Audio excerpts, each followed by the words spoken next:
Selamat siang semuanya. Assalamualaikum warahmatullahi wabarakatuh. Baik, selamat datang di acara kuliah tamu kita di semester ganjil 2025-2026. Bagaimana kabarnya semuanya?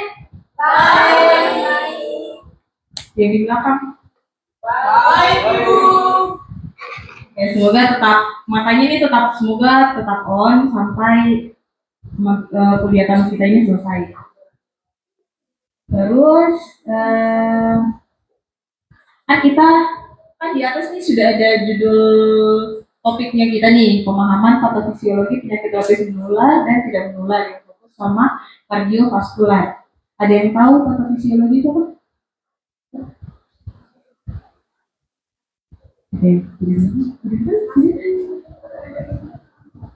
Ya, jadi banyak yang nggak tahu nih, tapi tenang, nanti hari ini kita kedatangan mentor kita yang sangat keren, yang siap untuk berbagi ilmu sama pengalaman beliau.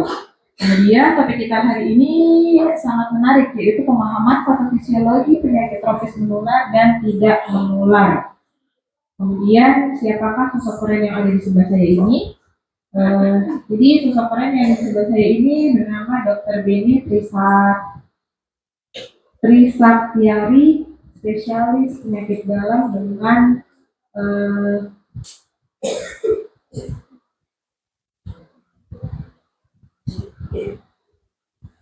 gelar kehormatan Finasim.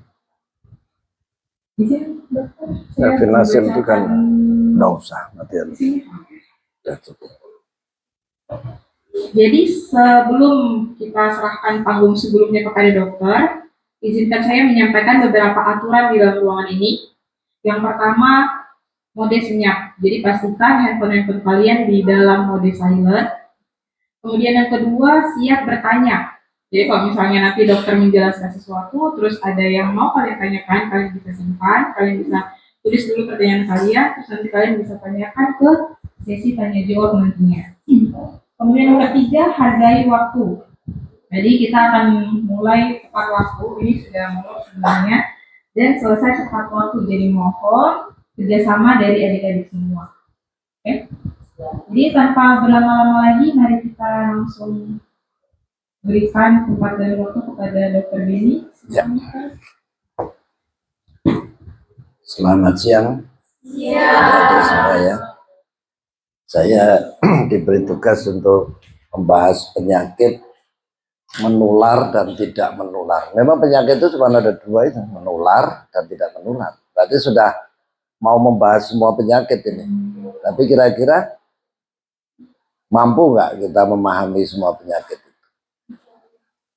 Nah, caranya kita gunakan waktu yang pendek ini untuk fokus kepada mengerti penyakit-penyakit ini. Memang tidak akan semua penyakit, tapi nanti kita akan bisa memahami bahwa penyakit itu sebenarnya dibagi dua. Yang satu menular, yang satu tidak menular. Nah, yang menular dan tidak menular itu nanti seperti apa? Mari kita berikutnya. Nah, ini saya dulu memang tahun 2003, jangan-jangan kalian belum lahir. Itu saya sudah di divisi penyakit tropik. Penyakit tropik itu maksudnya apa? Kita ini kan hidup di daerah tropik. Nah, penyakitnya itulah. Penyakit tropik terkait dengan lingkungan. Malaria, infeksi, macam-macam. Yang ini berbeda dengan daerah subtropik. Beda juga dengan daerah dingin. Makanya penyakit tropik itu konotasinya adalah penyakit infeksi yang banyak di sekitar kita. Lanjut. Nah, ini yang harus kita pahami sebelumnya. Bisa ada yang berani baca ini? Ada? Yang bahasa Inggrisnya agak seneng bahasa Inggris gitu.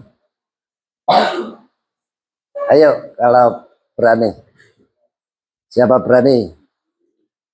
Dan sebenarnya nggak perlu takut, orang saya juga nggak akan bikin malu atau takut. Tapi kira-kira ada yang tahu maksudnya nggak? Ini Hippocrates ini siapa? Hippocrates itu bapak ilmu kedokteran. Nah, dia mengatakan di situ apa? Ayo kamu yang bilang apa itu?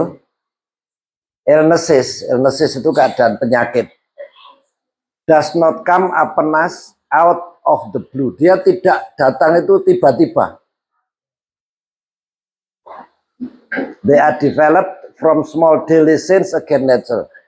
Dia berkembang dari dosa kecil itu ya. Kalau disebut small daily sin itu dosa kecil. Misalnya contoh against nature, alam ya. Jadi contoh, kita besok flu karena tadi malam pulang kuliah langsung hujan-hujanan, mandi hujan. Nah, itu kan daily sins namanya. Jadi tahu toh? Itulah penyakit itu timbulnya seperti itu. Enggak udah tiba-tiba sakit turun dari langit itu enggak bisa. Itu ada dalam perjalanan kita. When enough sins have accumulated, illnesses will suddenly appear. Jadi kalau dosa-dosa, ini dosa itu bukan dosanya agama ya, tapi kekeliruan hidup kita itu kalau bertumpuk maka penyakit itu akan tiba-tiba muncul. Nah itu nanti kalian pahami satu, mengikuti yang berikutnya nanti mudah. Jadi kalau ada orang bilang, Bu ini ibu gulanya tinggi mulai kapan? Oh ini kemarin sore. Mungkin enggak. Orang tiba-tiba jadi diabetes. Ya kan? Tidak mungkin. Lanjut. Nah, sekarang penyakit. Penyakit itu adalah kondisi abnormal pada tubuh yang mempengaruhi struktur dan fungsi secara negatif. Seringkali ditandai dengan gejala dan menyebabkan gangguan pada kualitas hidup. Jadi, coba yang laki-laki tadi mandi hujan, itu kemudian dinginan, pusing gitu kan. Nah, itu mempengaruhi struktur fungsi secara negatif. Terus tiba-tiba besoknya nggak kuliah, kan gitu lah. Nah, itu contoh. Terus ada gejalanya nggak? Ada, pusing, ya kan? Terus kualitas hidup, semalam tidak bisa tidur. Nah itu kan contohnya seperti itu ya. Terus itu dapat terjadi menyebabkan gangguan pada organ, penurunan kemampuan beraktivitas, bahkan kematian. Itu nanti penyakit yang macam-macam. Lanjut, Mbak. Nah, ini perhatikan dulu. Jadi prolognya ini kamu perhatikan, nanti berikutnya tinggal sudah dipahami. Karakteristik penyakit itu mesti kondisinya abnormal. Kalau normal-normal gini ya berarti tidak bisa disebut sakit, ya kan? Yang kedua ada gejalanya. Tidak mungkin sakit tanpa gejala. Kalau tanpa gejala ya nggak sakit. Jadi kalau nanti Bu Dinda ya kalau ada mahasiswa minta izin tapi gejalanya nggak ada, nah kan berarti dia nggak sakit. Padahal minta izin sakit, ya kan? Terus penyakit menular dan tidak menular. Dampaknya menimbulkan rasa sakit itu bikin stres itu bikin masalah sosial, misalnya seperti itu. Kriteria sakit ada gejala. Makanya nanti kalau kita melihat patofisiologi, pato itu artinya penyakit, pato ya kelainan. Kalau fisio itu normal, patologis. Jadi kalau ada teman kok aneh sendiri itu disebut patologis dia. Ya kan begitu toh? Yang normal fisiologi. Nah, sekarang kok patofisiologi? Maksudnya apa? Perjalanan kelainan itu. Gitu ya. Terus adanya tanda, terus persepsi ya, satu orang yang sakit dengan yang lain sakit beda. Yang itu yang di ujung sana itu sakit flu masih bisa tawa-tawa, yang sini yang depan mungkin sakit flu sudah ambruk, alasan tidak kuliah, padahal sebenarnya males kuliah, ya toh? Tapi kan flu-nya jadi alasan. Itu soal persepsi. Oke, lanjut. Nah, sekarang penyakit menular dan tidak menular itu apa anunya? Perbedaannya. Penyakit menular banyak di negara berkembang ya, karena di Indonesia ini masih beginilah, kita tahu sendiri ya, masih berkembang, penduduknya masih dinamis, kadang-kadang juga sistem perumahannya masih macam-macam lah. Banyak penyakit menular, rantai penularannya jelas. Kalau kakaknya flu, nanti adiknya bakalan flu misalnya gitu, itu rantai penularan ya. kelangsungannya akut, biasanya akut. Akut itu maksudnya mendadak. Jadi kemarin nggak apa-apa, sekarang flu, itu kan mendadak namanya ya. Etiologi mikroorganismenya jelas tuh, apa virus kah, bakteri kah, jamur, itu jelas ya. Bersifat single cause, berarti penyebabnya ya itu saja. Kira kena virus jadi flu gitu ya. Diagnosisnya mudah dan agak mudah mencari penyebabnya. Terus biaya relatif murah. Ya kalau cuma flu kan murah ya.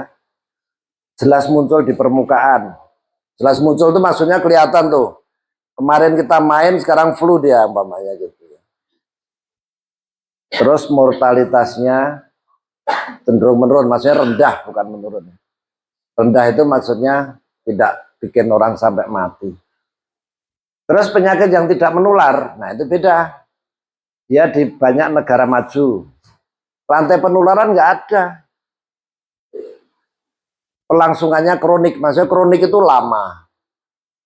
Masa tiba-tiba ini hari duduk begini, besok diabetes, besok sakit gula, mungkin nggak mungkin, ya kan? Seandainya dia besok masuk UGD karena gula, berarti gulanya sudah jalan lama, cuman nggak diketahui. Nah kadang-kadang ini etiologinya tidak jelas, diagnosenya sulit mencari penyebabnya, biayanya mahal. Terus ada iceberg phenomenon, maksudnya apa itu? Fenomena gunung es ya ta? Yang tampak. Nah ini nanti ini kalian dari sekarang ini saya sudah bilang Bu Dinda tadi. Kalau kalian sudah mengerti ini, kalian tahu nanti lahannya itu seperti apa. Maksudnya begini. Kalau kalian Anda melihat orang itu batuk kurus namanya ya. Kalian harus berpikir, kenapa ini? Jadi gunung esnya kan itu. Gunung esnya kan penurunan berat badan kurus. Nah, kenapa itu? Belum bisa langsung kita tahu. Apakah dia diabetes? Apakah dia TBC? Pelangsungannya bisa kita lihat. Kalau mungkin dulu nggak kurus, sekarang kurus mungkin TB. Tapi kalau tiba-tiba orang itu tambah kurus. Apa dia kanker? Nah, ya kan? Belum jelas. Tapi sekarang cenderung meningkat. Banyak orang terkena itu. Nah, padahal sebetulnya nanti kalian akan memahami bahwa diabetes mellitus itu disebabkan pola hidup. Nah, kalau sudah pola hidup berarti yang dirubah pola hidupnya. Nah, kalian berperan di sini di dalam memberitahukan kesalahan dia atau kekeliruannya dia. Sinnya itu apa? Dosanya apa itu ya? Lanjut. Oke, sekarang kita mulai penyakit menular ya, seperti itulah menular. Mudah sekali gitu ya, terutama virus. Disebabkan oleh virus, bakteri atau jamur. Tahu nggak cara jamur menular? Ayo, siapa yang langsung aja? Belum sesi tanya jawab, tapi saya supaya men-trigger Anda. Ya nggak bisa jamur kok. Apa?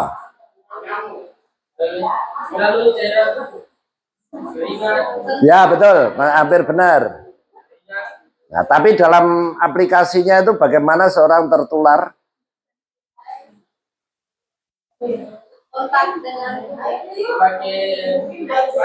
Nah, oke, keren. Ya, seperti itu. Nah, itu kan kita bisa keluar sendiri berdasarkan konsep tadi itu ya. Saya ambil yang susah dulu. Kalau virus gampang. Teman flu besok kita flu kan ya. Mencegah, makanya solusinya adalah mencegah paparan penyakit, menghindari sumber penyakit. Caranya gimana menghindari sumber penyakit? Ada yang bisa? Jangan dekat aku gitu, menghindari.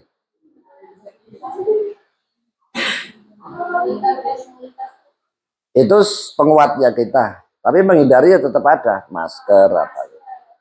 Yang pakai masker yang sakit atau yang sehat? Yang sakit. Lanjut. Jadi silahkan ya kalian aktif seperti Bu Dinda bilang. Saya bebas karena saya bukan di sini mau cari apa. Biar kalian tuh tahu. Cuman itu aja tujuannya. Influenza ini sudah nggak saya jelasin, dari tadi sudah saya singgung-singgung terus ya toh. Demam, sakit kepala, nyeri otot, lemas, kerongkongan sakit, batuk, suhu tinggi.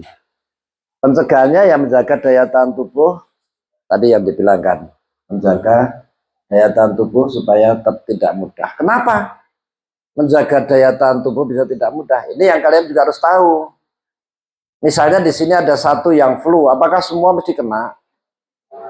Tergantung apa coba? Imunitas. Yang kedua tergantung apa? Coba pikirkan dulu. Yang daya tahan tubuh kan sudah. Tapi tertularnya tergantung apa? Ini agak sulit ini. Tapi coba kau pertimbangkan lagi. Tergantung apa? Ini satu kelas. Ada satu yang flu. Yang kena itu tergantung apa? Selain daya tahan. Hah? Interaksi dalam ini apa maksudnya? Apanya gitu loh. Sudah hampir benar interaksi. Tergantung close relationnya. Misalnya yang flu di sini, yang ini kena dulu, sana enggak. Ya tahu kedekatannya. Jadi itu kan harus dipahami. Makanya itu bisa diterangkan kenapa TBC itu yang kena keluarganya sendiri. Karena seperti itu. Oke, lanjut. Ini influenza ya, saya yang menular dulu. DBD, ya, DBD itu penularannya langsung atau tidak langsung? Kan tadi kalian ada yang pintar bilang, apa itu pengaruh? DBD langsung nggak? Ini DBD, ini kena enggak? Nah, berarti tidak langsung. Ada namanya perantaranya. Perantaranya apa? Nyamuk apa? Aedes aegypti. Di mana dia tinggal? Di situ itu. Dia menyukai tempat yang bersih. Tempatnya di wadah-wadah. Misalnya vas atau kamar mandi. Makanya ya siang hari, beda dengan malaria nanti. Itu nanti ilmunya beda itu ya, tapi nah, terus ini yang bahayanya bisa menyebabkan kematian karena trombositnya bisa langsung turun. Jadi jangan ini DB terus ini nengok nggak berani. Itu menular tapi dengan perantara. Lanjut. Tapi termasuk menular. Karena orang yang tidak terkena jadi bisa terkena. Gejalanya itu demam tiba-tiba, sakit kepala, timbul bintik merah di kulit karena perdarahan kecil-kecil di dalam pembuluh darah. Lanjut. Makanya terapinya penyemprotan, membersihkan saluran air, membersihkan bak mandi, mengubur barang bekas. Maksudnya mengubur barang bekas itu kenapa? Iya, menjadi sarang. Nah, nanti dilihat di situ ada jentiknya, itu berarti bibit nyamuk, gitu ya. Ayo, itu kan berarti itulah kamu sudah melihat perjalanannya penyakit, gitu ya. Lanjut. Nah, sekarang diare, muntaber. Kalau muntaber, diare, itu penyakit yang diserang apa? Oh, yang diserang lalat. Yang diserang itu bagian apa kita? Usus. Peradangan usus yang disebabkan bisa oleh virus, bakteri maupun parasit, jamur, protozoa, cacing, komplit. Kira-kira banyak enggak di daerah tropis? Banyak, maka disebutlah ini penyakit tropik, tropical medicine. Muntaber tapi bisa juga karena keracunan makanan. Kamu habis makan, kalau habis makan jadi diare itu, kira-kira faktor apa yang mungkin? Makanannya. Yang kedua, pasti makanannya. Tapi apakah kita terus langsung menuduh makanan itu? Bersihan tanganmu. Ya, karena tanganmu. Yang satu lagi yang dengan perantara, apa? Tadi yang bilang tadi apa? Lalat.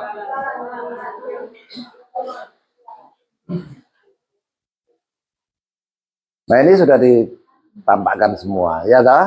Jadi dengan satu pemahaman begini kamu sudah mempercepat proses mengetahui itu. Lanjut. Tapi orang yang muntaber itu kan muntah, berak. Muntahannya dan beraknya itu bisa tidak mengandung kuman? Bisa lah. Kuman ini bisa tidak dihinggapi lalat? Bisa. Terus lari ke makanan. Makanya hati-hati ya toh, ahli gizi harus bisa jaga. Makanya kalau di rumah sakit tuh paling berat menjaga supaya dapur itu tidak ada lalat. Itu harus standarnya seperti itu. Ya kan? Nah, ini menjaga asupan air bersih untuk minum, cuci tangan, kebersihan rumah, membuang tinja pada tempatnya, mencuci seluruh bahan makanan sebelum proses dan menjaga kebersihan makanan. Inilah yang sering terjadi di keracunan makanan. Kira-kira gizi penting tidak di sini? Penting dalam caramu menjaga higiene. Ya, jadi tahu toh dampaknya. Itu. Lanjut.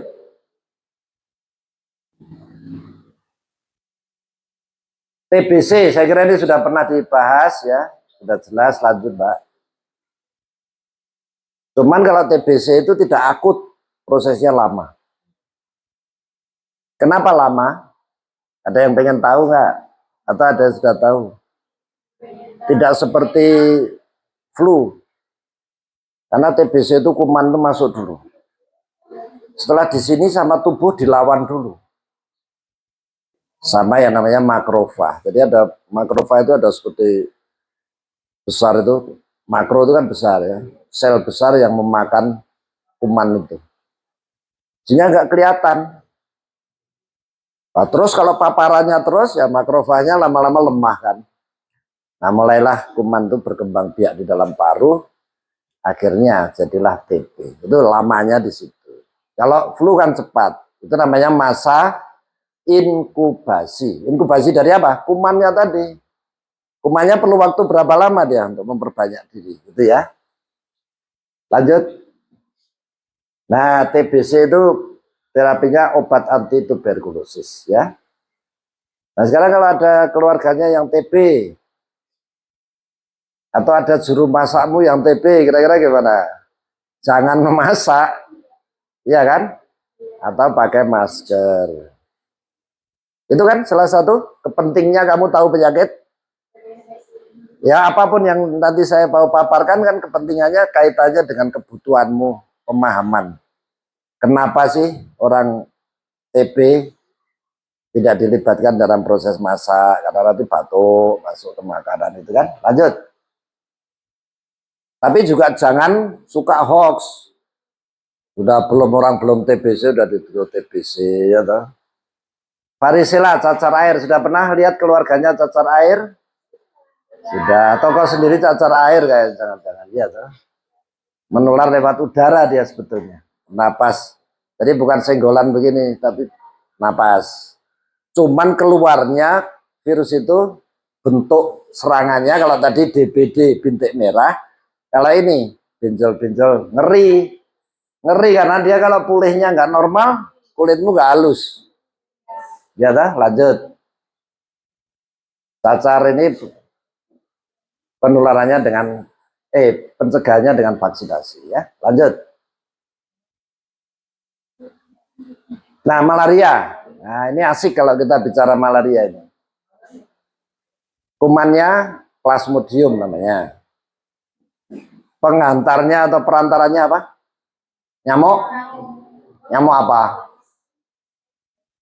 Oh, sudah lihat situ. Anopheles ya. Bedanya apa nyamuk Anopheles dengan nyamuk DB? Aedes aegypti. Ada yang tahu nggak? Supaya kita tahu cara mencegahnya. Dia di tempat kotor. Kalau yang tadi tempat bersih ya. Ini banyak bergeraknya di malam hari. Kalau tadi di siang sore hari. Makanya dulu pencegahan DB di Jogja itu sampai orangnya nggak tahu kenapa di rumah nggak ada nyamuk. Ternyata di bis kota itu ada nyamuk ya. Jadi begitu. Makanya dipasanglah ke lambu. Oke lanjut. Nah, bagaimana mencegah malaria? Awareness of risk. Apa ini maksudnya awareness of risk? Kesadaran akan risiko. Jadi kalau kamu ada datang keluarga dari Makassar mau ke Nabire gitu, ya harus sadar di sini ada malaria loh. Ya kan? Yang kedua kuncinya adalah ini. Bite prevention. Bite itu apa? Bite gigitan. Bite prevention pencegahan gigitan. Jadi supaya jangan digigit nyamuk. Ya caranya lengan panjang. Kalau cuma dari Makassar datang 2 hari ya pakai lengan panjang. Tinggal di rumah yang seperti apa? Kalau rumah banyak nyamuk ya tetap harus tambah autan ya kan? Atau mungkin malah sering dicek sehingga ada obat juga. Oke? Nah, kalau kalian lahir di sini terus gimana? Ada yang pernah kena malaria? Nah, kalian karena lahir di sini, besar di sini, maka punya imunitas terhadap malaria. Karena dulu waktu kecil ya pernah kena malaria. Jadi itu termasuk imunitas. Karena apa? Imunitas itu bukan gagah kuat gini loh. Imunitas termasuk sudah pernah mengenal penyakit itu. Jadi nggak takut lagi reaksinya gitu ya. Lanjut. Campak itu measles. Campak itu bedanya dengan apa? Cacar air. Kalau cacar air besar-besar cacarnya. Kalau campak itu merah-merah saja. Tapi sama. Lanjut. Jalannya juga mirip. Nah, nanti keluarnya kira-kira hari ketiga itu baru keluar ya. Pneumonia ini yang kalian cari toh. Infeksi paru-paru. Radang paru-paru disebabkan bakteri, virus maupun parasit. Nah, paru-paru itu ya, bentuknya itu kan sebetulnya di sini saluran. Nah, saluran itu kemudian mengalami peradangan, otomatis ada cairan keluar di situ. Kumannya ada di situ. Nah, otomatis karena tubuh itu tidak mau ada itu, maka kalian batuk. Jadi batuk itu cara mengeluarkannya oleh tubuh kan, keren loh tubuh itu. Coba kalau kuman masuk, kalian nggak ada yang batuk gimana? Ya kan? Nah, tapi batuk ini juga sarana penularan. Jadi ditutupi, apalagi zaman parah-parahnya pneumonia yang kemarin apa? COVID. Itu kan juga pneumonia. Sampai nyumbat ke jalan napas, orangnya nggak bisa napas, ya. Nah, pencegahan memakai masker dan menjaga daya tahan tubuh. Nah, itulah pneumonia. Pneumonia itu infeksi yang relatif berat dari paru-paru. Tapi bukan TBC, bukan flu. Bisa juga influenza tidak sembuh-sembuh berkembang jadi pneumonia. Kok bisa? Ya bisa. Tadinya virus, karena nggak sembuh-sembuh, kondisimu jadi lemah. Masuklah kuman. Gitu tak? Kayak ibaratnya rumahmu sudah pintunya nggak ada kuncinya, yang jaga anak kecil. Besok kira-kira pencuri masuk nggak? Nah, seperti itu loh maksudnya. Ya, logis lah, bisa diterima ya. Lanjut. Polio. Nah, polio ini karena ini sudah nggak banyak. Karena zaman saya dulu di puskesmas, itu saya mengadakan namanya imunisasi massal. Kalian mungkin termasuk yang dulu ditetesi polio sehingga tidak terjadi polio. Kasihan sekali. Kumannya masuk dalam saraf terus terjadi seperti itu. Sampai besar cacat tuh. Karena dalam masa pertumbuhan. Makanya kalau nanti ada imunisasi ya sekalian kenalkan apa beritahukan kepada adik-adik kalian jangan sampai seperti itu. Lanjut. Kolera, kalau kolera itu kumannya yang ngeri. Itu termasuk muntaber, tapi jenis kumannya ganas, kolera. Ganasnya gimana dokter? Weh, ganasnya BAB-nya nggak bisa ditahan. Berarti risiko kematiannya dari apa? Hah? Dari apa? Kekurangan cairannya. Coba bayangin di Dogiai ada kolera, terus ada petugas infus saja di puskesmas cuma sedikit, orangnya nggak bisa minum kira-kira. Nah itu contoh ya. Lanjut. pes. Kalau pes ini sudah nggak usah kita bicarakan karena pes ini karena zaman dulu, zaman Belanda ada penyakit pes, tapi ya masih bisa kita bahas. Lanjut. Pes itu dari tikus, jadi ada dari kutu tikus yang menyebar secara cepat. Pada waktu itu begitu, zaman penjajahan Belanda. Lanjut.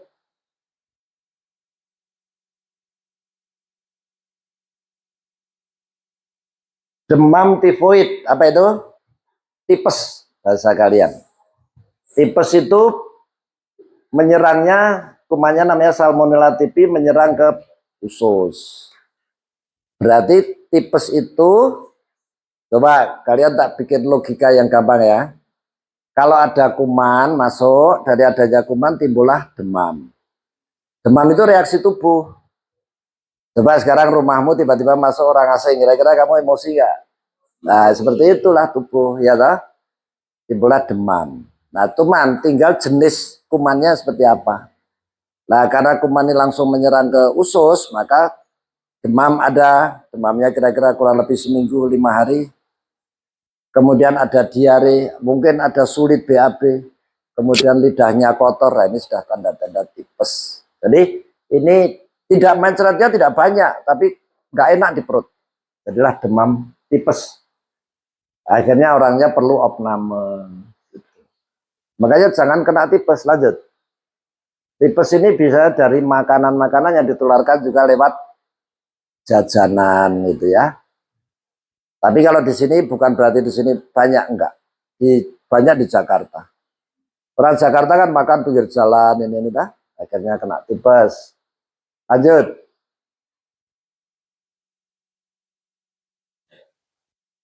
Hepatitis. Nah, hepatitis ini mesti diserang apa kalau hepatitis? Hati dikenai virus. Virusnya terdiri atas A, B, C. Ada lagi A, B, C, D, G. Virus A itu menular. Siapa yang dulu waktu kecil pernah sakit kuning? Ada? Nah, itu namanya hepatitis A. Terus kalau sudah besar kena sakit kuning itu kemungkinan dari suntikan atau apa. Orang-orang narkoba bisa kena hepatitis B atau C. Yang sulit disembuhkan itu. Kalau A itu mudah disembuhkan. Gitu ya. Kena jarum akupuntur segala ini. Hubungan seks itu bisa menularkan hepatitis. Lanjut. Nanti kalau tanya tulis dulu biar jelas. Maka pencegahan penularannya ya hati-hati kalau ini tidak lewat ini. Jadi harus tahu ya, penularan itu bisa lewat ini tidak ada lewat pernapasan atau ini enggak ada. Tapi lewat keringat, lewat darah.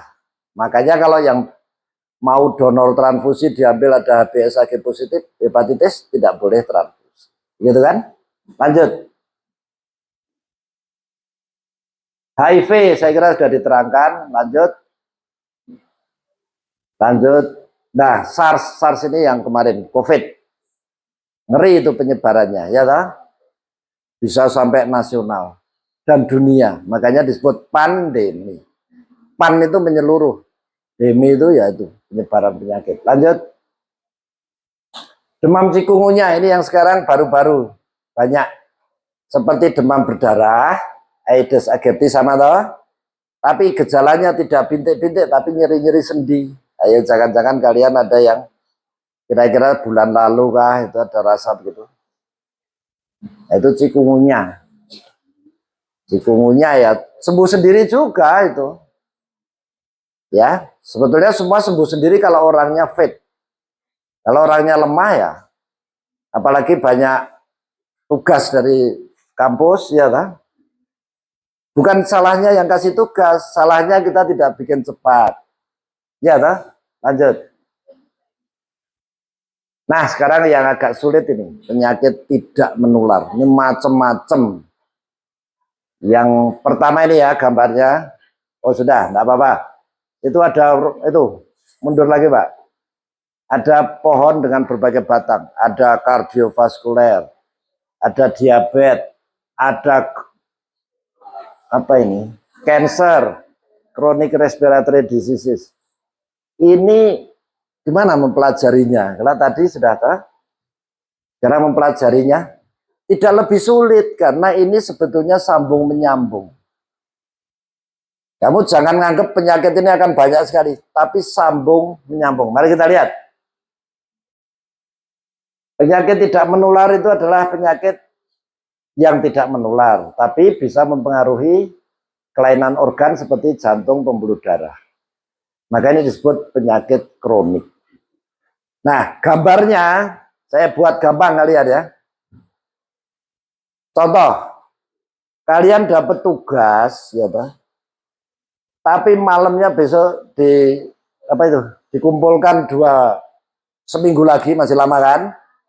Tapi hari-hari ini kalian cuman jalan-jalan, pergi kafe, ke tempat teman, rica garam. Tugasnya selesai nggak? Nah, setelah tidak selesai, kalian bikin alasan sama dosen ini karena kemarin ada keluarga ada yang sakit, macam-macam alasan bisa dibuat. Terus kalian kena hukuman. Di samping itu kalian jadi nggak paham. Ini sudah mulai lah, ini hubungannya ada. Habis itu IP-nya turun, habis itu turun emosi. Nah kan begitu urut-urutannya itu. Nah inilah penyakit itu sebenarnya sambung menyambung. Jadi kalau yang tadi itu dosa kecil, ini dosa besar. Mari kita lihat besarnya di mana. Tapi jangan nanti ketemu pasien diabetes, ibu dosa besar, enggak ya, maksudnya masalah itu betul kompleks. Masa inkubasi panjang, kronik berlarut-larut, mempunyai variasi yang luas, memakan biaya tinggi. Oke lanjut.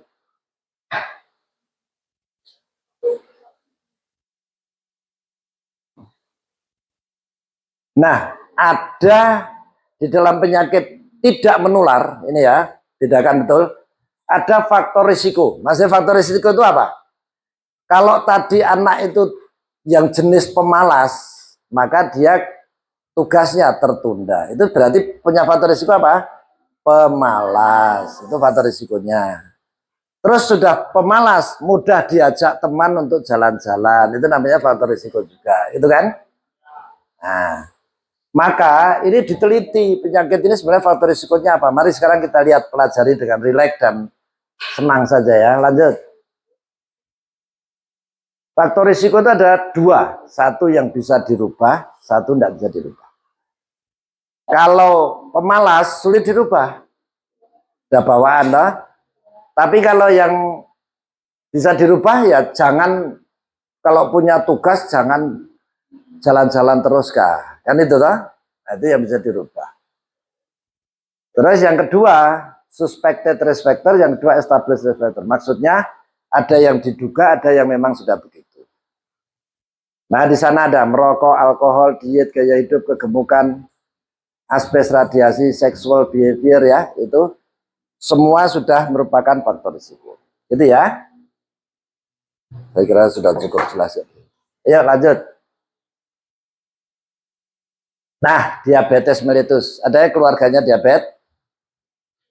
Ada ya, itu gula darahnya tinggi. Tingginya gula darah karena apa? Karena kurangnya insulin. Nah, kenapa insulinnya kurang? Karena pabriknya insulin rusak. Pabrik insulin apa? Pankreas. Sini. Kerusakan ini disebabkan karena beban. Kayak kamu punya motor, kalau tiap hari dibawa pergi ya cepat rusak. Ya gampang tuh begitu saja. Mikirnya seperti itu aja. Nah, terus yang kedua, kalau sudah insulin kurang, akhirnya insulin tidak bisa terproduksi, juga tidak bisa diserap oleh makanan, sehingga mulailah dia mengalami diabetes. Lanjut. Nah, terus gejalanya nanti bisa lihat sendiri ya, sering lapar, sering haus gitu ya. Lemes. Lanjut. Nah, ini karena pabrik insulinnya di sini, pankreas. Itu insulinnya tidak bisa masuk. Lanjut. Nah, lanjut. Diabetes itu macam-macam, ada tipe-tipe, tapi nggak penting untuk kalian. Lanjut. Terus ini terkait dengan kebiasaan, maka pertama kali insulin itu terganggu, setelahnya penyakitnya jadi banyak. Lanjut. Nah ini lihat, dari mulai diabetes itu bisa jadi kardiovaskuler, bisa jadi kebas-kebas di kaki, bisa jadi gangguan penglihatan mata kabur, bisa jadi ginjal. Ini semua berawal dari diabetes. Makanya kalian harus pahami penyakit ini baik-baik, karena ini urusan kalian ada sepertiganya, yaitu ngurus makanan. Lanjut. Nah itu kan harus makanannya dijaga, olahraganya diperbaiki, ya tak? Lanjut. Nah, terus setelah itu tidak dijaga, larilah jadi ke jantung, penyakit kardiovaskuler jantungnya, kemasukan gula dalam darah, gula darah bersama lemak, akhirnya jantung tersumbat, jadilah serangan jantung. Kalau sudah serangan jantung, kayak motor pernah jatuh, di bawah tetap nggak enak terus, selalu ada masalah, ya tak? Lanjut. Ini masih berapa jam ya? Berapa menit?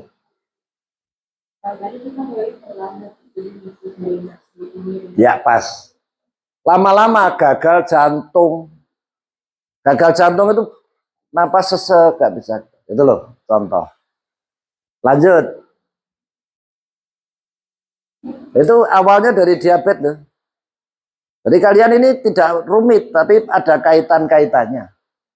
Akhirnya kalau pas nyumbat banget, ibaratnya motor, kalian motor sudah masalah ya. Terus pas di tengah jalan di Wanggar sana, tahu-tahu bensinnya nutup, mogok di tengah jalan, itulah heart attack. Serangan di situ. Nggak bisa apa-apa. Masuk ke ICU kan gitu. Inilah serangan jantung. Lanjut. Jadi berarti awalnya dari apa? Awalnya dari makannya sembarang, ya nggak diatur. Maunya enak terus. Ya coba lihat keluarga kalian yang sakit gula. Dikit-dikit maunya makan, dikit-dikit maunya minum, dikit-dikit maunya, wah kalau ada pesta suka sekali. Habis itu kena diabetes, sedih nggak? Ya sedih pasti. Tapi makannya bisa dikendalikan lagi nggak? Nggak bisa. Tetap maunya gitu. Nah itulah yang kemudian kalian belajar ilmu gizi klinik nanti untuk membahas bagaimana caranya mengatur makanannya orang diabetes. Ngerti ya? Anunya, hubungannya ini. Lanjut, Mbak. Nah, kalau sudah ini aritmia itu A itu tidak, ritmia itu ritme. Jadi tidak teratur. Denyut jantung tidak teratur, bahaya. Sudah begitu terus. Makanya kamu lihat saudara-saudaramu ada tahu yang sudah tua, kontrol rutin ke dokter, obat jantung ada, obat gula ada. Kira-kira peran kalian di mana? Ayo, salah satu peran kalian nanti pada saat kalian lulus di mana kalau ada kasus-kasus seperti ini begitu banyak. Nanti makin banyak di sini orang sakit jantung dan diabetes. Peran kalian di mana? Ayo tunjuk jari baru bicara. Wah. Peran kalian? Iya. Begitu toh. Berarti kalian harus pinter toh. Mengerti betul ilmumu sendiri. Saya itu sangat rindu di rumah sakit itu ada edukator gizi. Supaya pasien bisa dikenalkan. Tapi kebanyakan, ayo sekarang kalian introspeksi ya, kebanyakan orang kan melarang makan ini itu. Betulkah? Nanti akhirnya pasiennya kurus, kaki bengkak karena kurang makan. Jadi kalian harus mengetahui yang sebenarnya dibutuhkan, ada hitungannya. Oh ini ukuran segini, oh sekian kalori. Pasien berat badan sekian, jatahnya 1.600 kalori. Dibagi makanannya pagi, siang, malam. Seratnya harus lebih banyak, proteinnya 1/4, gulanya 1/4. Terus bagaimana cara mewujudkannya? Kamu yang belajar. Bagaimana sekian kalori itu jadi wujud. Nah dari yang saya pernah ikuti misalnya di Jayapura itu, didatangkan ahli gizi dari Jakarta, ternyata mereka nggak begitu strik-strik amat, karena sudah pinter atur makannya. Gitu ya, ingat-ingat kata saya loh. Nanti kalau lulus, kalian harus bisa Kalau mau bikin skripsi tentang diet pada diabetes bagaimana yang kira-kira supaya kamu sendiri tidak jadi polisi. Kadang-kadang keluarga jadi polisinya pasien. Mama kok makan itu, makan ini, makan. Apa begitu sedih? Kalau begitu orangnya depresi. Ya tak? Padahal makanan itu juga dibutuhkan tapi diatur. Oke, lanjut. Aritmia, dah pasti begitu keadaannya. Gelisah. Yuk. Gelisah coba. Kalian mau ketemu pacarnya aja duk kan gitu ya. Tapi itu tidak aritmia, itu denyut cepat. Sekarang sudah denyut cepat, aritmia nggak teratur, sudah kayak orang ketemu polisi. Kayak apa rasa anunya, bentuknya? Kecemasan, berkeringat, letih, nyeri dada, sesak napas. Kayak kalian maju pendadaran apa Pak itu? Namanya kalau mau maju skripsi itu kan?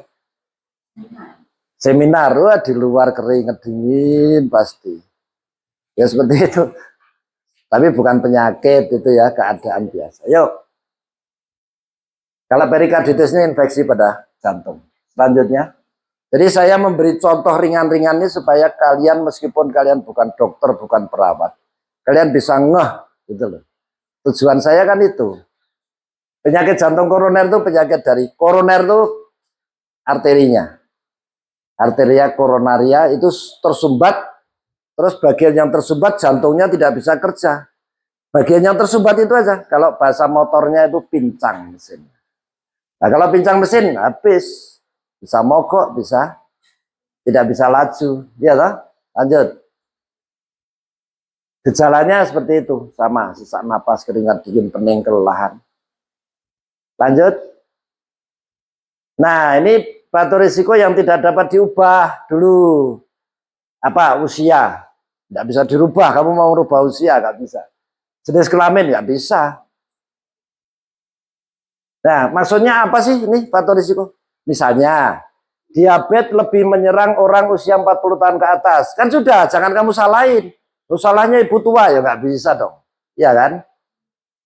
Terus, jenis kelamin, biasanya diabetes lebih pada laki-laki dan perempuan. Ya nggak bisa salah menyalahkan.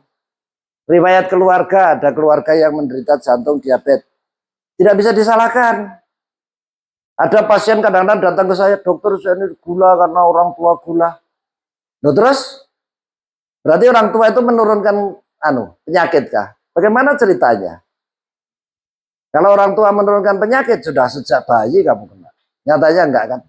Kembali lagi polanya. Cuman pola anak dengan pola orang tua mirip. Begitu kan? Lebih logis toh? Terus etnis, ya, etnis ini macam-macam. Misalnya kayak orang Indonesia ini ya banyak yang terkena penyakit tropis, tapi gula tidak banyak. Tapi orang Amerika sana lebih banyak diabetes, kegemukan, kan begitu. Lanjut. Nah sekarang yang bisa dirubah. Yang bisa dirubah ini peran daripada kalian. Kebiasaan makan tidak sehat. Ya tak? Gaya hidup kurang aktif, kolesterol tinggi, obesitas, diabetes, hipertensi, stres. Bisa dirubah. Nah tugasnya masing-masing. Misalnya saya merubah ini sama ini. Gaya hidup kalian ngerubah di pola makan. Kan begitu. Kalau saya sering contohkan pasien kolesterol tinggi sekarang bingung. Kenapa? Karena waktu posbindu sudah ditakuti sama ahli gizinya. Bu ini kolesterol tinggi. Ya berilah petunjuk bagaimana cara dia makan. Gitu kan? Jangan disalahin. Masa pasien disalahin. Kita harus cerdas, gitu ya. Oke. Nah, jantung koroner tadi bisa ke denyut jantung tidak teratur, gagal jantung, mati. Masuk ICU mati. Apalagi kalau tambah stres lagi. Ya toh? Kan tadi mau seminar, denyut jantung naik. Ya toh? Sekarang orang sudah kena jantung, kamu takuti, kira-kira tambah naik enggak denyutnya? Nah, itu yang bisa bikin jadi kematian. Yuk, lanjut. Sudah ini koroner itu tersumbat itu. Aterosklerosis sama, itu sumbatan. Lanjut. Lanjut, tadi sudah disampaikan. Nah, darah tinggi. Darah tinggi itu sudah tersumbat, darahnya keras jalannya. Maka resiko untuk naik sampai perdarahan otak mungkin nggak? Mungkin. Saking takutnya atau saking stresnya.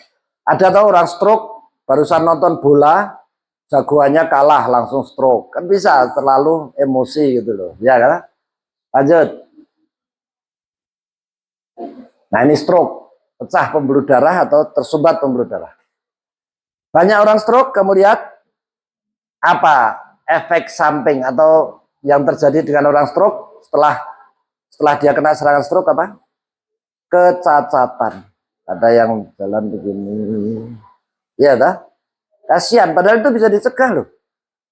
Dicegahnya dengan apa? Pola makan salah satunya, ya dah. Tapi yang penting kan kesadarannya dong, ya enggak? Lanjut. Kanker ini adalah, ya itu bukan penyakit, tapi beberapa penyakit itu menyebabkan kanker. Ini memang sulit ini deteksinya, tapi ini tidak menular. Mau saya tunjukkan bahwa ini tidak menular. Lanjut. Nah, faktor risiko kanker sekarang banyak ya, macam-macam. Kenapa sekarang banyak kanker? Karena banyak hal-hal yang dalam makanan kita ataupun dalam kehidupan kita itu punya riskan terhadap kanker. Lanjut. Lanjut. Upaya pencegahan ya, kampanye kesadaran masyarakat supaya kalau ada gejala tumor benjolan sudah datang ya. Lanjut. Penyakit paru obstruktif, jadi ini bukan penyakit paru TB loh ya. Ini bisa dulu merokok, bisa dulu TBC, tapi sekarang parunya jadi membesar seperti paru burung karena sudah terlalu lamanya. Itu namanya penyakit paru obstruktif kronik ya. Lanjut. Nah, usia lanjut. Nah, ini kenapa saya masukkan? Karena ya kebanyakan ini penyakit-penyakit tidak menular di usia lanjut. Jadi hati-hati. Karena lanjut usia itu sudah harus didampingi, ya toh? Lanjut. Nah, geriatri itu kasihan tuh. Sudah banyak faktor, sel-selnya sudah mulai rusak.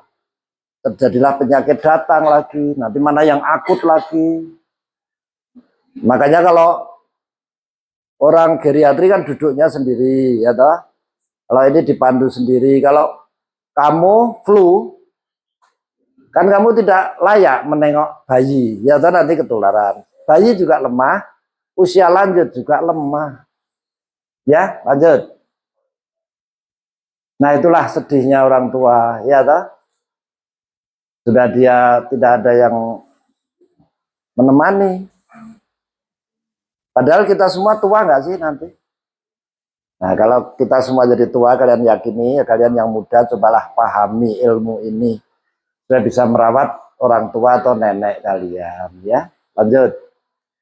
Gangguan gizi ini loh, penting. Orang tua itu sulit makan. Dan kalau sulit makan, lama-lama makin parah keadaannya. Sudah. Kalau kamu lihat ada orang tua sulit makan, upayakan. Bagaimana? Kadang-kadang masalahnya depresi. Lihat cucu-cucunya nggak pernah datang, sedih, nggak mau makan, udah gitu. Yuk. Nah, maka itu lanjut. Saya kira intinya kalau penanganan geriatri itu ada dokter penyakit dalam, ada dokter saraf, ada dokter jiwa, ada ahli gizi. Ahli gizi itu nanti yang mengatur gizinya, ya. Saya kira ini terakhir. Oh ya, thank you. Oke.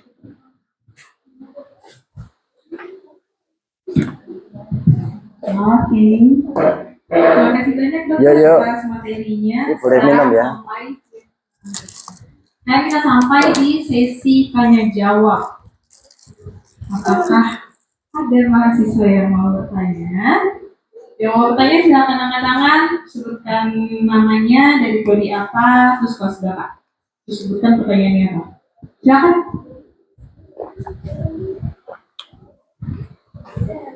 Tanya bebas ya, nggak nakutin kok.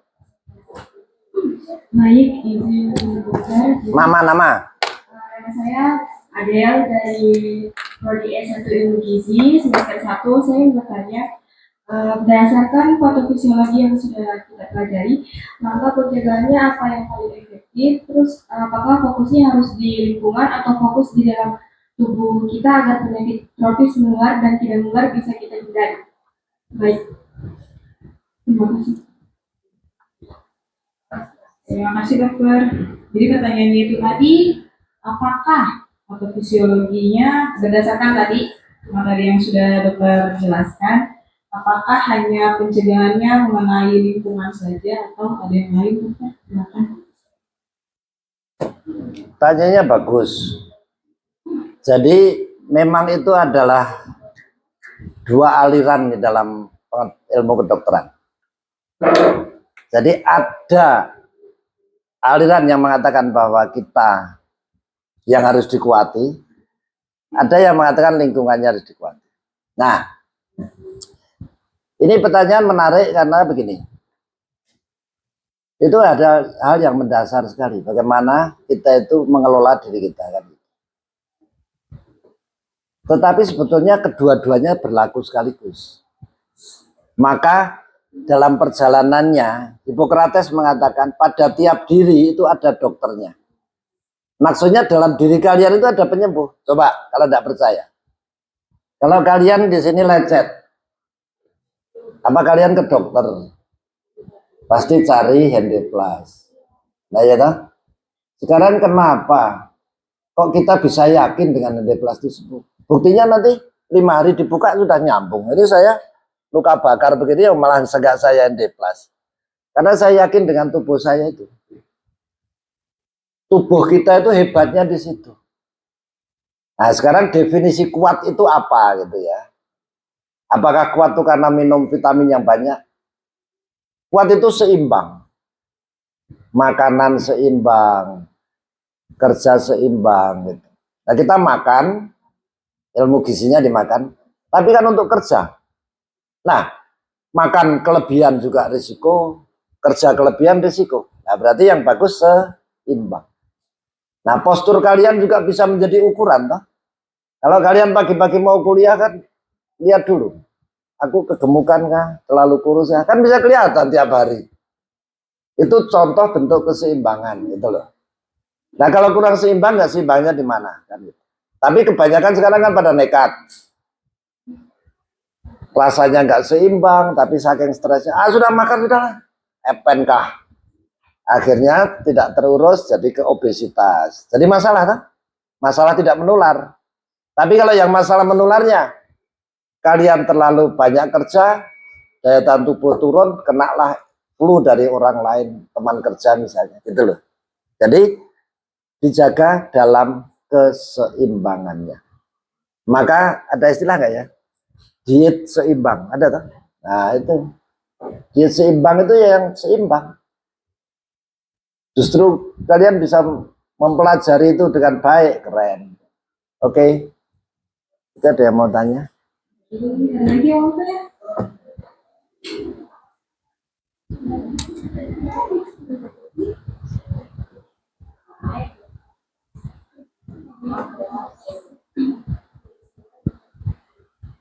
Nama?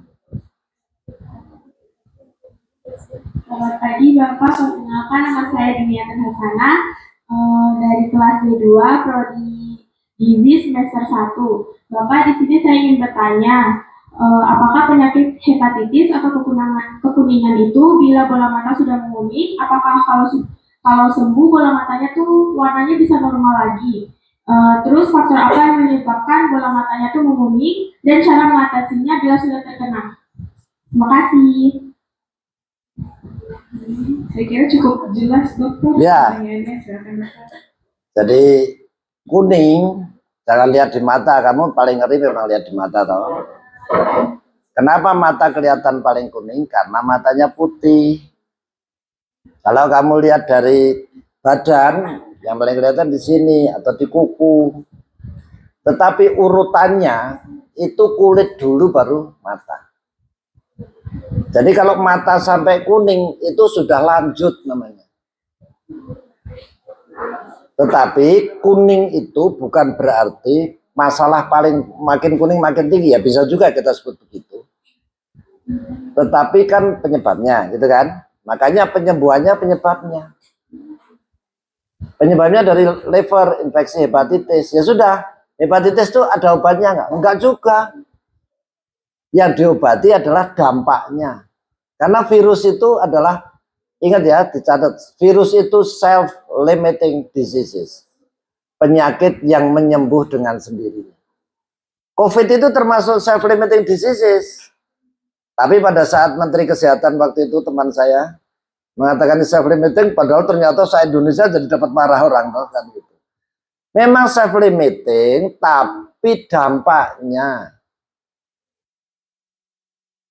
Contoh, di antara kalian ini tiba-tiba ada yang ngamuk, itu self-limiting nggak? Self-limiting. Karena nggak mungkin dia ngamuk terus. Tapi dampaknya tuh kalau pecah kaca, ada yang dipukuli, kan begitu masalahnya kan. Nah itu. Jadi kita belajar dari alam itu lebih jelas. Nah bagaimana supaya si marah ini tadi cepat reda, jangan malah kamu tantang-tantang ya kapan redanya, kan gitu ya. Nah caranya kalau yang untuk hepatitisnya tadi berarti sudah sakit hepatitis yuk jangan banyak gerak, nanti kuningnya nggak hilang-hilang, harusnya dia istirahat total. Terus lama-lama kuningnya mengurang sendiri. Kalau temanmu yang marah tadi sudah tenang, terus lama-lama ya Prodi bisa benahi kaca ini pelan-pelan kan gitu, yang pecah-pecah tadi kan gitu tuh. Jadi itu namanya tubuh kita menyembuhkan diri kita sendiri, tapi difasilitasi oleh obat atau vitamin yang bisa mengurangi cepat kuningnya. Itu bisa cepat, bisa lambat. Saya dengan Dokter John ini punya pasien begitu, waktu masuk tuh kuning sekali. Bilirubinnya sampai 34. Saya cuma suruh, jangan boleh jalan. Tapi perawat lapor, dokter itu pasiennya boleh jalan, bisa perokok di luar. Wah saya marahi, tapi terus jadi baik cepat. Gitu ya. Tahu tak? Jadi mungkin supaya bisa normal lagi bisa. Tapi ada juga hepatitis, terutama B ya, yang itu tidak bisa sembuh sempurna. Maksudnya bukan hepatitisnya hilang, tapi dampaknya. Misalnya katakan ada yang ngamuk di sini, terus sampai pecahkan tembok, lebih sulit diatasi. Kalau tembok itu bisa ditutup, juga masih tetap ada cacatnya kan, seperti itu maksudnya ya. Jadi tidak semua bisa sembuh sempurna seperti sedia kala, itu tidak bisa. Ya otomatis kalau saya seperti ini besok pasti ada bekas ya kan, itu maksudnya. Tapi bekas scare ini kalau terjadi di liver lebih susah, lebih repot. Makanya bisa jadi kemudian sirosis hepatis atau liver kronis. Jangan menyebut liver itu nama organ ya. Yang kronis itu liver kronis. Kalau yang akut itu hepatitis akut tadi. Belakang sekarang yang tanya ada nggak? Beranikan diri tanya apa yang kamu tidak jelas mumpung. Oh yang di bagian belakang. Yang senyum-senyum. Ya yang bagian belakang ada yang mau bertanya?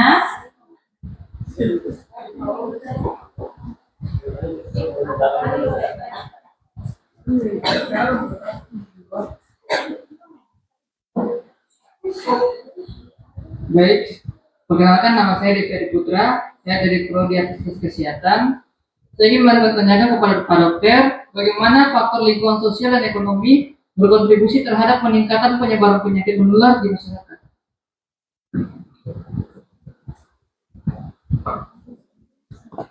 Kira pertanyaan juga cukup jelas, silakan. Ini menyentuh masalah sosial ekonomi. Nah, kamu harus jawab sendiri kalau itu. Bagaimana sosial ekonomi berhubungan dengan penyakit menular atau tidak menular? Penyakit menular. Nah, kalau menular, ayo kira-kira menular. Mari kita diskusi, Putra. Sosial ekonomi berdampak pada penyakit menular. Penyakit menular itu tadi ditentukan oleh apa? Intensitas hubungannya kan, kedekatannya. Berarti satu kedekatannya yang tadi waktu awal kita bicara, yang kedua daya tahan tubuh kan. Nah, tinggal sosial ekonomi diletakkan di situ. Kayak kalau tentang daya tahan tubuh, pasien yang sosial ekonomi rendah gizinya kurang, ya toh? Makanya sekarang sedang dibuat MBG itu karena itu. Nah, yang kedua, kalau sosial ekonomi kurang, tempat tinggalnya juga padat, ya toh, berkumpul banyak orang, lebih mudah terjadi penularan, kan gitu. Jadi sosial ekonomi itu. Nah, jangan-jangan nanti kamu bisa gunakan untuk pengaruh skripsi nih, sosial ekonomi pada kekurangan gizi pada penduduk dengan sosial ekonomi rendah di Papua Tengah. Nah, kan bikin, kamu meneliti definisi sosial ekonomi kurang itu apa, buat cari. Setelah itu cari sampelnya pasien-pasien yang sosial ekonomi kurang. Terus dia tadi tanya penyakit apa saja yang pernah kau dapat, terus status gizinya dinilai, kan gitu. Akhirnya jadilah skripsi dengan nilai A, ya toh? Begitu caranya. Kita punya ide, buktikan, ukurannya ditempatkan dulu.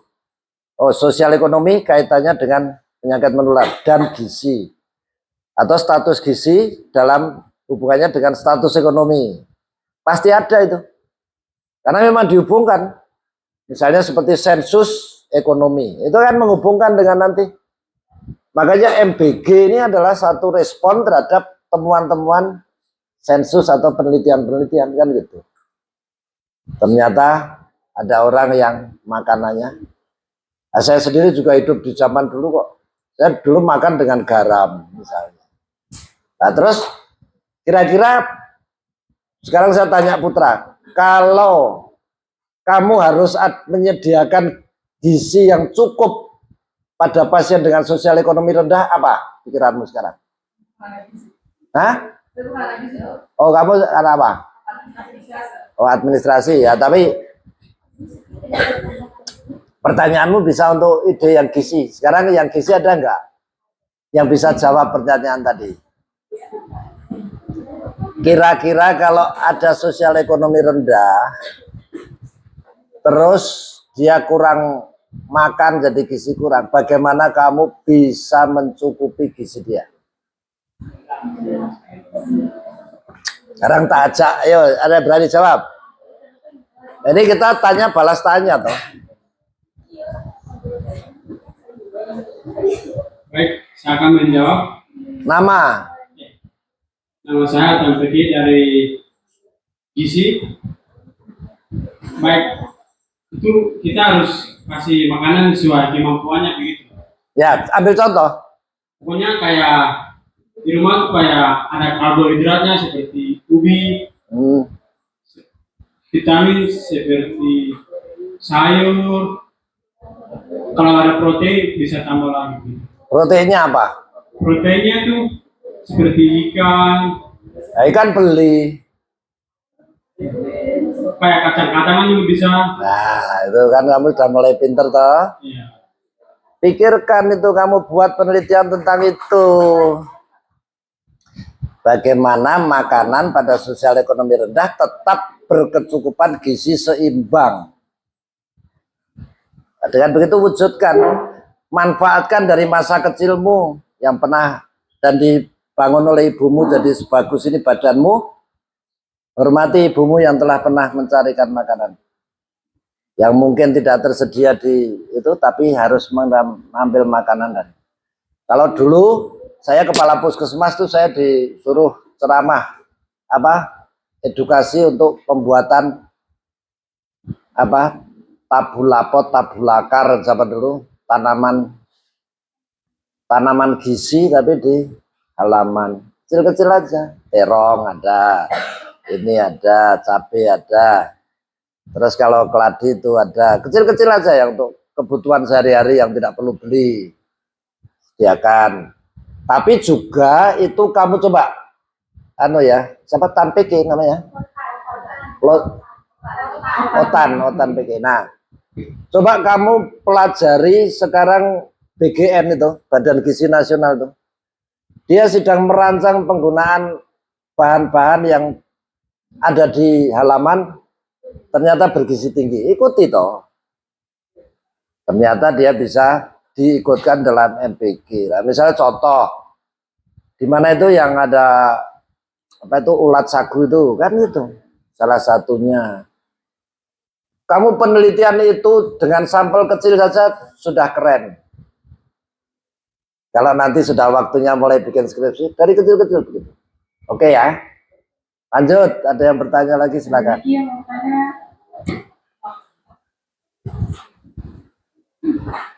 Baik, perkenalkan nama saya Alia Surabsa. Saya dari jurusan S1 Ilmu Gizi semester 1. Izin Bapak, saya ingin bertanya bagian penyakit tropis. Nah, penyakit tropis kan itu sering memicu reaksi imun yang sangat kuat bagi tubuh kita. Kadang reaksi tersebut itu malah jadi bumerang bagi tubuh kita sendiri, misalnya autoimun. Izin Bapak, bisakah jelaskan kapan patofisiologi respon imun kita jadi berlebihan dan justru menyerang organ tubuh kita sendiri? Sekian, terima kasih.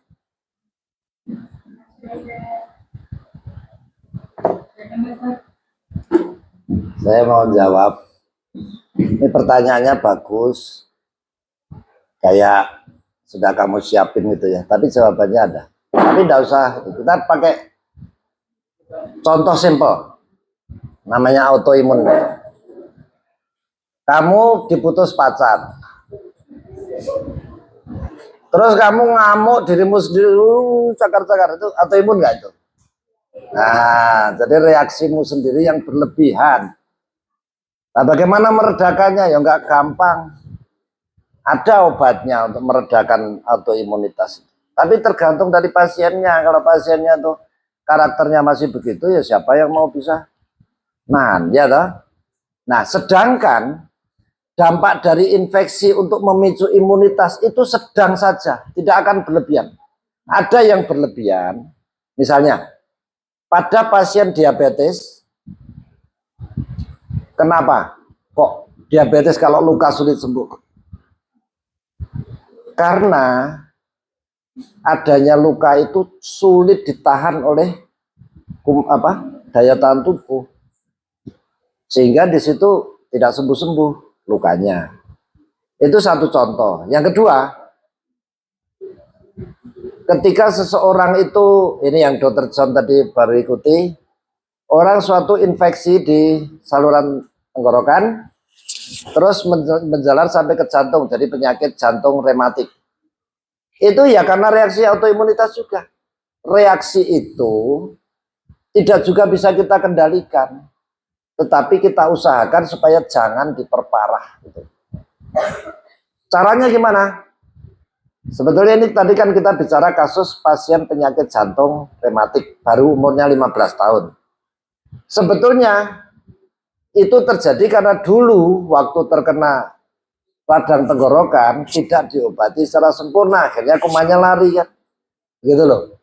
Jadi jawaban terhadap pertanyaanmu adalah dengan menyelesaikan secara tuntas permasalahan yang ada. Misalnya kalau kamu diputus pacar, selesaikan dong, gitu loh. Kalau memang sudah ini ya, apa istilahnya, move on, gitu loh. Jangan terus-terusan dibawa terus, itu maksudnya begitu. Contoh, lah.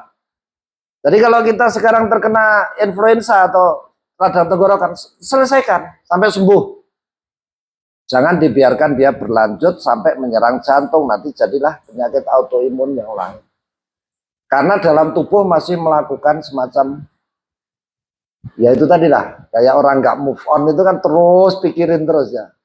Lama-lama kita membunuh diri kita sendiri dengan hal itu. Loh, kira-kira dokter ini bicara penyakit apa bicara masalah? Tapi kan sama tuh, ya kan? Bahkan kalau kita belajar tentang ini, penyakit ini, kau pun nanti besok kalau kau ada masalah, iya ya kata dokter tuh, ngapain saya tidak segera move on dari masalah ini? Saya kok seperti menyimpan masalah saya sendiri, nanti di dalam penyakit saya jadi autoimun dong. Itu loh contohnya. Tapi juga jangan kamu klaimkan bahwa penyakit autoimun itu semua karena ulah dia, enggak seperti itu. Tapi tidak tuntasnya permasalahan. Dan yang kedua kadang-kadang ya karena ditakut-takuti juga, ini bakalan jadi. Tapi kalau reaksi imunitas itu pasti terjadi. Hanya ada yang berlebihan, ada yang biasa. Samalah kalian bereaksi. Ada yang IP-nya 3. Waduh, kenapa IP-ku 3? Ada enggak? Nanti mungkin kamu lihat besok kalau sudah kuliah lanjut.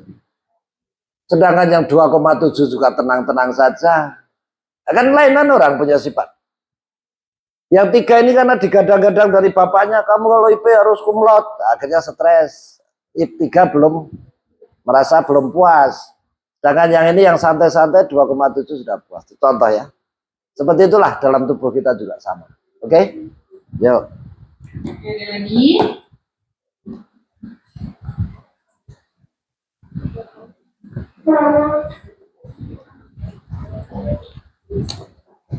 Izin Pak, mau bertanya. Perkenalkan, nama saya Bardana Fakian dari S1 Gizi semester 1. Di sini saya mau bertanya. Tadi Bapak ada menjelaskan penyakit menular seperti TBC. Untuk cara mengatasi penyakit TBC itu seperti apa, Bapak?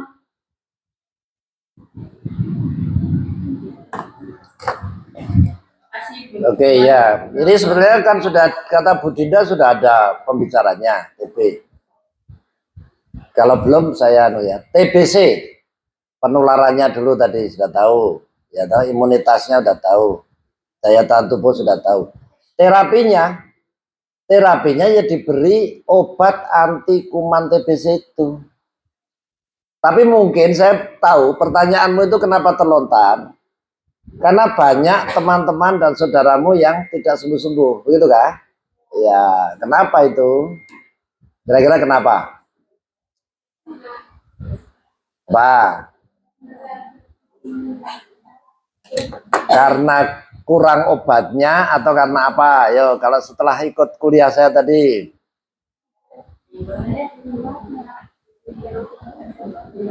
Dan sekarang mungkin Dokter John juga masih menyangka kurang obatnya, tapi ternyata kita melihat bahwa masalahnya karena kekuatan tubuhnya sendiri yang lemah. Makanya kalau hanya menyerahkan tugas pada dokter, bisakah? Apa terus kalian tidak akan berperan di masa yang depan? Paling tidak 5 tahun lagi kalian sudah harus turun untuk menguatkan status gizi anak. Tapi apakah betul nanti dengan MBG ini 5 tahun lagi kita sudah akan status gizi pasien sudah banyak penyakit yang bisa tercegah oleh karena daya tahan tubuh yang baik, ya tak? Tapi inti poinnya adalah satu, daya tahan tubuh mereka rendah. Karena pola makannya itu kadang-kadang itu aja. Harus divariasi dong, diseimbangkan kebutuhannya. Tadi kan saya tanya protein dari mana? Ketan. Nah, ternyata ya bisa cari, ya cari dong. Namanya manusia ya bisa tuh cari, pikirkan untuk keluargamu apa. Mulai dari sekarang pikirkan, baca buku kuliahmu, carikan gimana kira-kira solusi apa ini. Coba saya coba dulu. Kalau di Jawa dulu ada itu. Batang keladi itu bisa jadi sayur. Bagus juga tuh. Rebung bisa. Tapi itu untuk sayurnya. Tapi yang untuk gizinya gimana? Kamu pelajari. Saya sendiri nggak ngerti seberapa besar dia punya peran di dalam. Nah, tetapi dalam kemampuanmu memahami ilmu gizi, ada satu hal yang harus kamu juga pahami. Apa itu? Bagaimana cara memotivasi orang. Ya toh? Hari ini saya menunjukkan tuh cara memotivasi kalian. Padahal kalian calon dokter juga bukan. Tapi ketertarikan kalian kan kelihatan. Karena kalian bisa. Itu cara memotivasi. Jangan belum-belum disalahin. Wah ini gara-gara kamu makannya kurang, harus makan. Enggak gitu. Tanya tahu kamu sukanya apa sih? Oh saya sukanya daging babi. Ah, itu masih kurang. Kan gitu dong. Sayurnya belum ada. Kan gitu. Contoh begitu ya. Jadi cara mencegah atau menyelesaikan masalah TB paru adalah dengan menguatkan satu, gizinya. Yang kedua, ketaatan dia terhadap obat. Yang ketiga, jangan dibuat stres. Karena orang kalau stres malas makan. Jadi termasuk dokter-dokter itu saya juga sarankan jangan bikin stres dong. Orang sudah jelas sakit TB ini. Terus yang kedua, jaga penularan. Ya, yang ketiga ya. Seperti itu ya. Nah, terus yang satu yang sembuh ini ada yang kadang-kadang drop out. Jadi Dokter John ini yang sering lihat di puskesmas.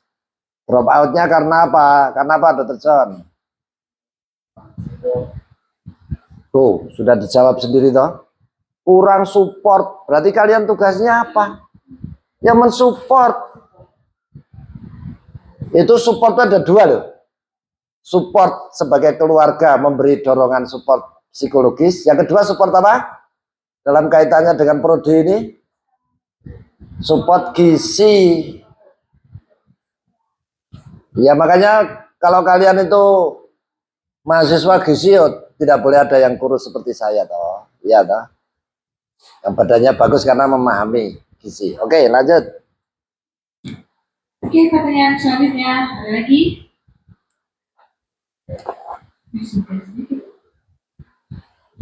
Sudah habis atau yang terakhir? Ada lagi? Boleh administrasi boleh. Ya, otan lagi. Ya masih kurang ya. Perkenalkan, nama saya Utang Fikri dari semester 1. Baik, di sini saya mau bertanya tentang dari jantung. Kenapa anak kecil bisa kena jantung, dan apakah bisa mencegahnya dengan makanan? Ini Pertanyaan Opan, Ya. apakah anak kecil juga bisa? kok bisa kena jantung sama apakah karena makanan? Ini pertanyaan yang asli nih. Saya apresiasi pertanyaannya ya. Izin dokter, ini maksudnya penyakit jantung dari gen bawaan lahir. Iya. Jadi kalau anak kecil kena jantung itu ada dua. Bukan semua jantung bawaan. Yang jantung bawaan ada, tapi yang karena infeksi penyakit tadi ada. Makanya ada tadi perikarditis itu perada kan, infeksi ya. Infeksi di sini tidak sembuh, turun. Itu juga bisa mengenai anak kecil. Nah sekarang anak kecil yang bawaan, ya nggak bisa apa-apa toh. Kan itu tidak bisa dirubah. Nah kalau kenapanya, ya karena dalam proses pembentukan janin tidak sempurna. Nah kalau gizi, yang diatur gizinya siapa? Ibunya kalau kamu mau berperan di gizinya.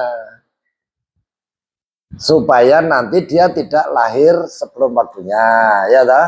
Supaya tidak lahir cacat. Kan gitu, kalau cacat dari lahir ya nggak bisa, siapa mau bikin? Yang kakinya kecil sebelah tapi dari lahir mau bikin apa? Jadi kena itu ya bisa kena, namanya manusia. Ada yang sempurna lahirnya, ada yang tidak sempurna lahirnya. Nah, tapi kemudian pertanyaan Otan ini sudah merambah kepada bagaimana menjaga bayi dalam kandungan. Peran gizi ada, lah itu malah makanya MBG itu merambah ibu hamil. Sudah tahu sekarang? Jadi ilmu itu menarik sebetulnya. Tapi jangan asal. Nanti kamu harus tahu. Ini ibu hamil ini masalahnya apa. Besok kalau ke posyandu harus tahu. Ini kenapa? Masalahnya kok kurang makan. Kenapa bu? Jadi kamu jangan hanya tahu ilmu gizi. Tapi tahu bagaimana merasakan atau memberi motivasi pada orang itu. Penting kan? Sehingga nanti jelas kemudian si ini akan bersemangat. Makanya jadi baik, seimbang. Jadi gizi itu adalah kebutuhan yang pokok. Karena kalau sekarang ini yang kalian tidak ada yang stunting, tapi yang stunting itu karena apa? Ya kebetulan loh. Lahirnya di pedalaman, makanan tidak ada, ibunya sakit-sakitan, ibunya juga gizinya kurang. Bagaimana coba? Kan sambung bersambung. Berarti kalau sudah melihat bersambung-bersambung ini, kalau kamu lihat nanti balita kecil berat badan kurang, kamu harus lihat. Nah ini yang dijalankan Hippocrates begitu zaman dulu. Dia datang rumah ke rumah, lihat keadaan. Apa sih masalahnya? Oh ternyata masalahnya ibunya itu tidak bisa kasih makan dengan baik. Ibunya kurang sadar tentang gizi, jadilah kekurangan gizi anaknya. Nah seperti itu pentingnya gizi. Nah terus ahli gizi nanti selain teorinya tentang kalori jumlah kebutuhan, juga bagaimana buat variasi-variasi makanan bagi anak kecil. Dan tantangan kalian banyak loh. Tadi saya sudah bilang Bu Dinda, nanti saya akan bikin anak-anak itu meskipun semester 1 sudah punya gambaran tentang apa yang akan kalian perankan di masa yang akan datang. Kan itu sebetulnya. Mulai sekarang buat penelitian rancangan yang kira-kira nanti mau bakalan kalian buat dalam skripsi apa. Kan sekarang tinggal lihat. Oke ya. Udah bagus. Sepertinya sudah tidak ada Ya. pertanyaan lagi.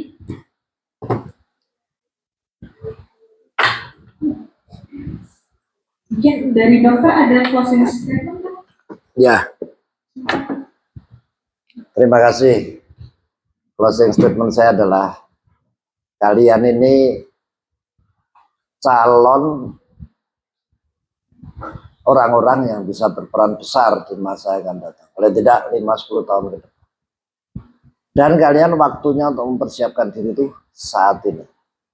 Maka sungguh-sungguhlah di dalam pencarian. Itu tidak tentang dosennya, tidak tentang sekolahnya. Tapi tentang kesungguhan kalian. Maka orang yang bersungguh-sungguh ini nanti akan mendapatkan. Ilmu itu tidak hanya dari kuliah. Salah satunya dari kuliah sebagai trigger. Tapi kalian lihat di dalam kenyataan. Di lingkungan kalian sendiri.